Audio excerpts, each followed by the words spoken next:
the nearly $1 trillion farm bill is now a done deal in Congress. The Senate passed the long-delayed legislation.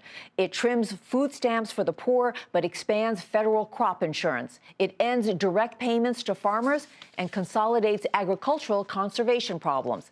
The measure already passed in the House last week and will now be sent to President Obama to sign it into law. Also in Washington, the Congressional Budget Office released its estimate for the next fiscal year's federal budget deficit. And as usual, it's full of some surprises and some controversy. John Harwood joins us now from Washington with more. So, John, let's first start out with just the basics. What is the CBO's forecast for the budget deficit, which, by the way, is going to be the smallest since President Obama took office? Exactly. They show $514 billion for the current fiscal year. That's about $44 billion less than they estimated a year ago. And more importantly, they say that the deficit is going to be in the range of 3% of the size of the economy, 3% of GDP through the end of Obama's presidency. Remember that early in his presidency, the deficit was 10% of GDP, and that drew a lot of alarm. So the near-term picture is good. Longer term, it's more problematic, both because of baby boom retirements and because the CBO has downgraded its estimates of growth over the next 10 years. And as I was just saying a moment ago, there's always some surprises and some controversy in this report. And today, some of the controversy was about the impact of the Affordable Care Act's effects on the deficit and also on jobs. So what's the story? Clarify, what the headline said. Susie, the most important controversy was over the jobs issue. The CBO said that the equivalent of 2 million people fewer would be in the workforce by 2017.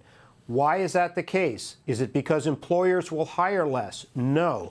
What they said was it's because fewer workers will feel the need to work because they've got options for getting health care other than work, and they've got subsidies from the government. They said part of it is that because the subsidies phase out the more money you make, some people will choose to work fewer hours. So those are things that may be good for individual workers, but they're a problem for the economy as a whole because less labor output means less growth in the economy.